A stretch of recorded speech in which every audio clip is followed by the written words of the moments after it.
Bismillahirrahmanirrahim. Assalamualaikum warahmatullahi wabarakatuh. Perkenalkan, nama saya Rabiatul Munawwarah dari mahasiswa semester 3 dari Fakultas Hukum Prodi Hukum Universitas Sumbawa. Nah, di video kali ini saya akan menjelaskan tentang pengertian hukum agraria dan asas hukum agraria itu seperti apa. Nah, di sini kita akan membahas tentang pengertian hukum agraria itu dibagi menjadi dua bagian. Nah, yang pertama itu kita akan membahas tentang pengertian hukum agraria secara luas dan pengertian hukum agraria secara sempit. Nah, yang pertama itu kita akan membahas tentang pengertian hukum agraria dalam arti luas itu terdapat dalam Undang-Undang Nomor 5 Tahun 1960 tentang Peraturan Dasar Pokok-pokok agraria biasa disebut dengan UPA, yang dimana keseluruhan peraturan yang mengatur air, bumi, tanah, ruang angkasa, kehutanan, kekayaan alam yang terkandung di dalamnya. Selanjutnya kita akan bahas tentang pengertian hukum agraria dalam arti sempit itu hanyalah meliputi permukaan bumi yang disebut tanah. Pengertian tanah yang dimaksud di sini bukan dalam pengertian fisik, melainkan tanah dalam pengertian yuridis, yaitu hak.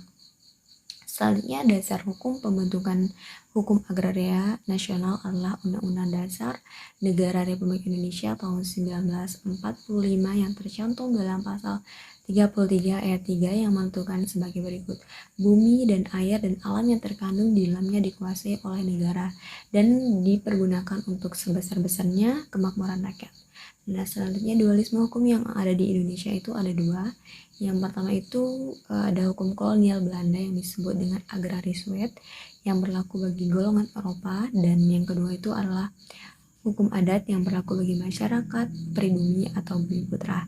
Selain kita membahas tentang pengertian hukum agraria, di situ juga kita akan membahas sedikit tentang tujuan dan fungsi hukum agraria itu seperti apa. Nah, yang pertama itu untuk mengadakan kesatuan dan kesederhanaan dalam hukum tanah nasional. Yang kedua untuk memberikan kepastian hukum mengenai hak-hak atas tanah bagi seluruh rakyat. Dan yang ketiga itu untuk membawakan kemakmuran, kebahagiaan, dan keadilan bagi negara dan rakyat. Nah, selanjutnya kita akan membahas tentang asas-asas hukum agraria. Nah, yang pertama itu adalah asas kebangsaan terdapat dalam pasal 1 Undang-Undang UPA, yang mana keseluruhan wilayah Indonesia adalah kesatuan tanah, air, dan seluruh rakyat Indonesia yang bersatu sebagai bangsa Indonesia. Yang kedua itulah asas pengakuan hak ulayat terdapat dalam pasal 3 UPA yang berbunyi pelaksanaan hak ulayat dan hak-hak yang serupa itu dari masyarakat hukum adat. Nah, dan yang ketiga itu ada asas